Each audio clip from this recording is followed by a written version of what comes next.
Assalamualaikum warahmatullahi wabarakatuh. Salam dan bahagia. Halo teman-teman, kami dari kelompok 2 akan membahas materi mengenai kosakata bahasa Indonesia.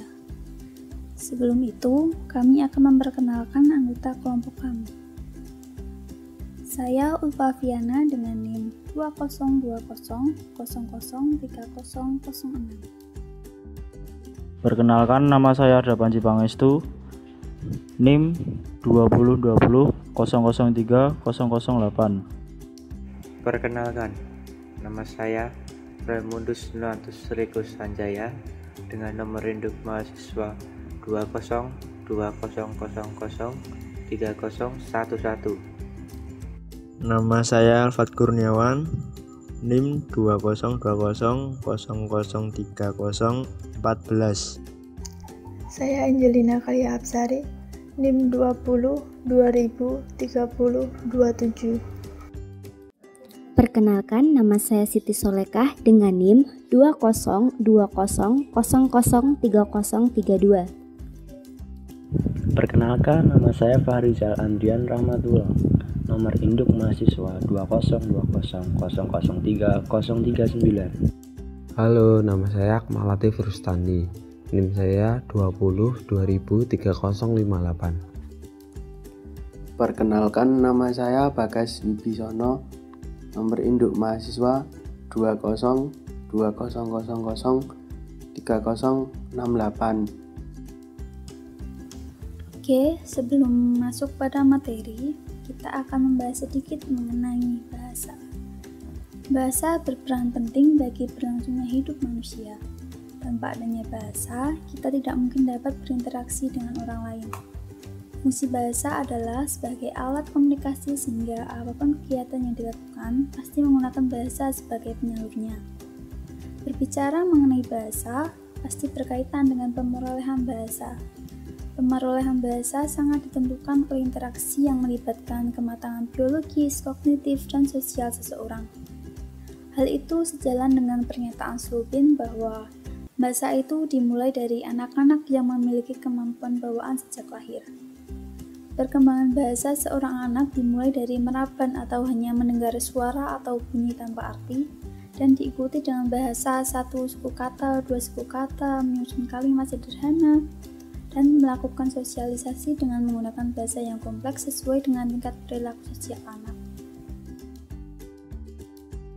Baiklah, untuk mempersingkat waktu, langsung saja ke materi. Kosakata. 1. Pengertian kosakata. Kosakata atau perbendaraan kata adalah himpunan kata yang dimiliki oleh seseorang atau entitas lain, atau merupakan bagian dari suatu bahasa tertentu. Kosakata didefinisikan sebagai himpunan semua kata-kata yang dimengerti atau semua kata-kata yang kemungkinan akan digunakan untuk menyusun kalimat baru. Pemerolehan kosakata adalah masukan kosakata yang diperoleh saat berinteraksi dengan seseorang. Kekayaan kosakata secara umum dianggap merupakan gambaran dari kecerdasan atau tingkat pendidikan yang dimiliki oleh seseorang. Kata merupakan unsur dalam terbentuknya sebuah kalimat. Kumpulan kata yang dimiliki oleh seseorang dalam bahasa tertentu disebut dengan kosakata.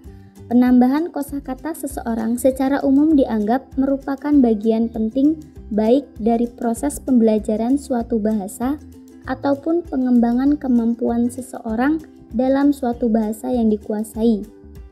Seiring bertambahnya usia, kosakata yang dikuasai pun akan bertambah. Kosakata dijadikan tolak ukur dalam bahasa. Banyak atau sedikitnya kosakata yang dimiliki sangat berpengaruh terhadap kelancaran komunikasi.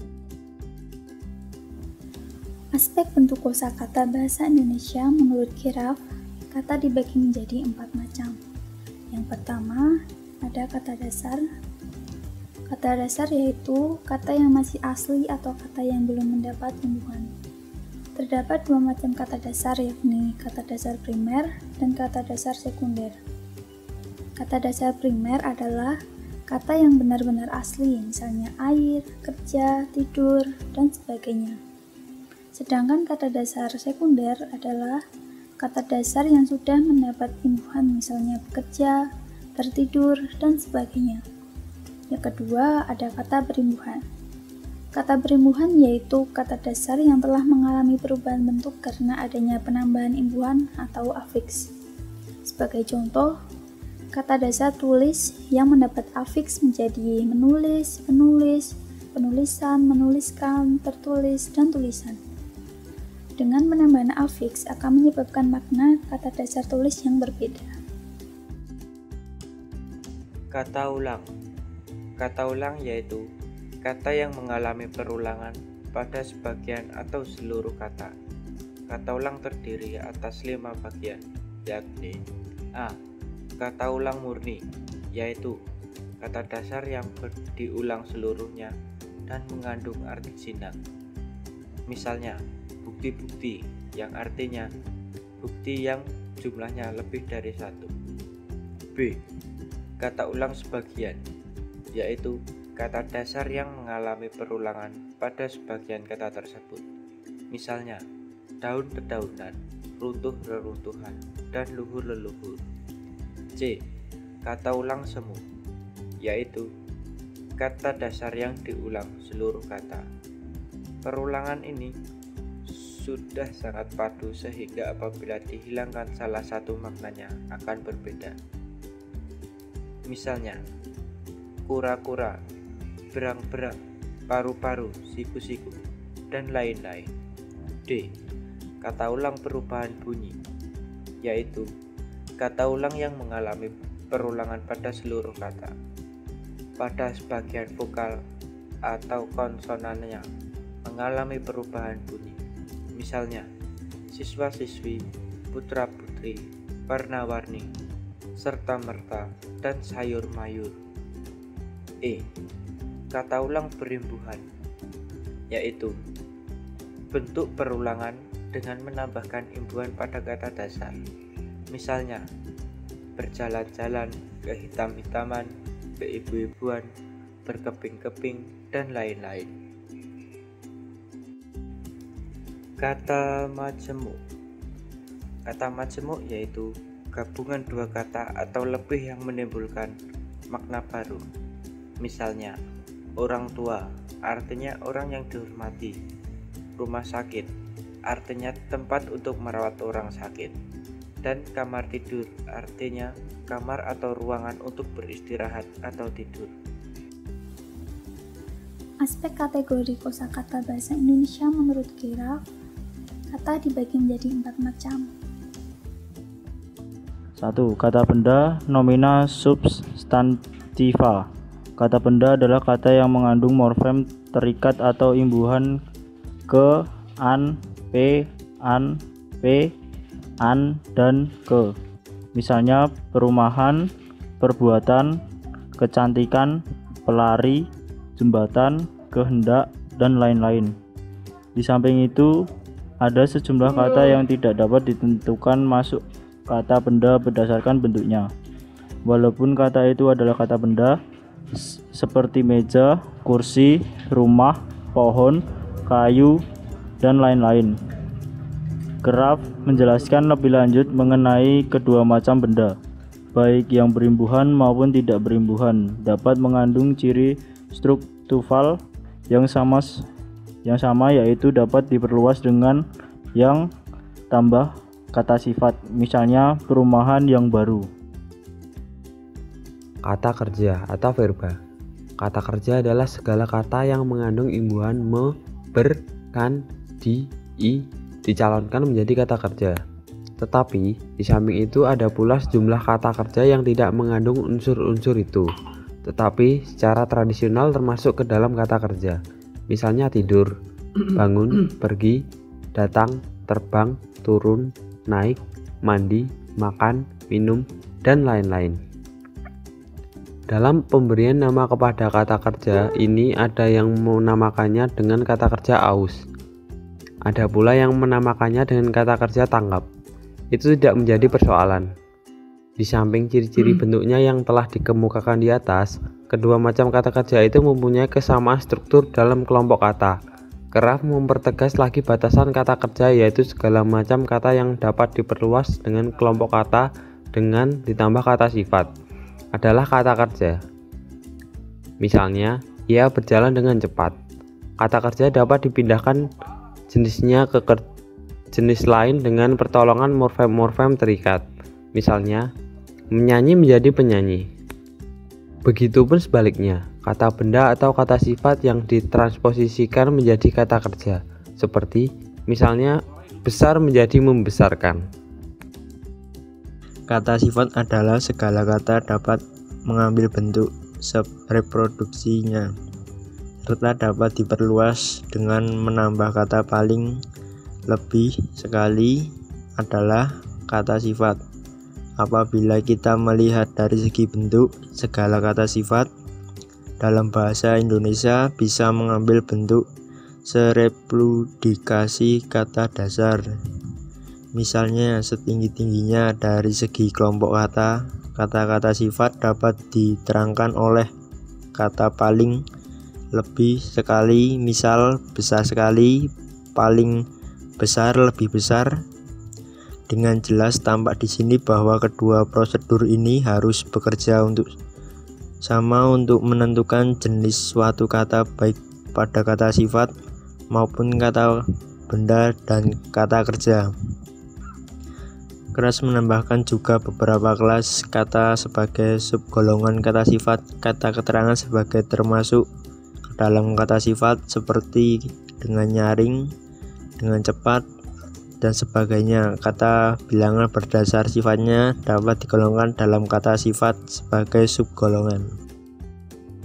Kata tugas, function word. Umumnya kata tugas sukar sekali mengalami perubahan bentuk. Kata-kata seperti dengan, telah, dan tetapi, dan sebagainya tidak bisa mengalami perubahan. Tetapi di samping itu ada segolongan kata yang jumlahnya sangat terbatas, walaupun termasuk kata tugas, dapat mengalami perubahan bentuk. Misalnya tidak, sudah, dapat berbentuk menjadi menindakkan, menyudahi. Dari segi kelompok kata, kata tugas hanya memiliki tugas untuk memperluas atau mengadakan transformasi kalimat. Kata-kata tugas tidak dapat menduduki fungsi pokok dalam sebuah kalimat. Fungsi-fungsi pokok seperti subjek, predikat, dan objek diduduki oleh ketiga jenis kata lain. Suatu ciri lain yang dapat dipakai sebuah pegangan untuk menentukan kata tugas adalah kata benda. Kalau kata benda, kata sifat dan kata kerja dapat membentuk kalimat dengan sepatah kata dari jenis kata itu, maka kata tugas umumnya tidak demikian. Sebagai suatu tutur yang lengkap, kita dapat mengatakan rumah adik, tetapi kita tidak dapat berbuat seperti itu dengan kata-kata tugas. Kita tidak bisa membentuk suatu kalimat dengan sepatah kata dari 1 telah, 2 sesudah, 3 tetapi, 4 dan 5 supaya, 6 sebelum, dan lain-lain. Walaupun demikian, ada beberapa kata tugas yang dapat bertindak seperti kata benda, kata sifat, atau kata kerja dalam membentuk suatu kalimat minim. Misalnya sudah, belum, tidak, dan bukan. Jadi melihat uraian tersebut, kata tugas terbagi atas dua macam. 1. Kata tugas yang movalen bersifat satu, yaitu semata-mata bertugas untuk memperluas kalimat. Misalnya dan, tetapi, sesudah, di, ke, dari, dan sebagainya. Kata tugas yang kedua, kata tugas ambivalen bernilai 2, yaitu di samping berfungsi sebagai kata tugas monovalen, dapat pula bertindak seperti jenis kata lain, baik dalam membentuk suatu kalimat minim maupun merubah bentuknya. Misalnya sudah, tidak, dan lain-lain. Demikian, fungsi kata tugas adalah merubah kata yang minim menjadi kalimat transformasi. Berdasarkan frekuensinya, kosakata bisa dibagi menjadi dua macam, yaitu kosakata aktif dan kosakata pasif. Nah, untuk memudahkan kita memahami apa sih bedanya kosakata aktif dan kosakata pasif, yaitu jika kosakata aktif, frekuensi penggunaannya sangat sering digunakan dalam berbicara maupun menulis. Sedangkan kosakata pasif, frekuensi penggunaannya sangat jarang terpakai. Sedangkan contoh kosakata pasif yaitu puspa atau kusuma, kalbu, santap, paras, kalakian, gerangan, surya atau mentari, sukma, bersemayam, beradu, dan lain-lain. Dan contoh kosakata aktif yaitu bunga, angin, hati, yang, makan, kabarnya atau katanya, berkata, wajah, mandi, dan lain-lain. Sesuai penggunaannya, kosakata dibagi menjadi kosakata baku dan kosakata tidak baku. Yang pertama, kosakata baku. Kosakata baku adalah kata-kata yang sesuai dengan kaidah yang dibakukan berupa pedoman ejaan, tata bahasa baku, dan kamus umum, baik secara penulisan maupun pengucapan. Yang kedua, kosakata tidak baku. Kosakata tidak baku adalah kata-kata yang tidak sesuai dengan kaidah bahasa Indonesia, yang biasanya berbentuk bahasa tutur atau bahasa percakapan sehari-hari. Contohnya, apotek, yang mana merupakan bahasa serapan dari Belanda, yaitu apotek. Jadi bentuk bakunya adalah apotek. Sedangkan tidak bakunya adalah apotik. Yang B, nama-nama bulan merupakan serapan dari kalender Masehi, sehingga penulisannya sama persis seperti Februari dan November. Bentuk tidak bakunya Februari dan November. Dan yang C, penulisan kata penghubung.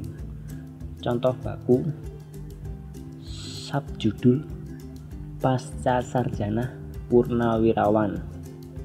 Contoh tidak baku, substrip judul, pasca strip sarjana,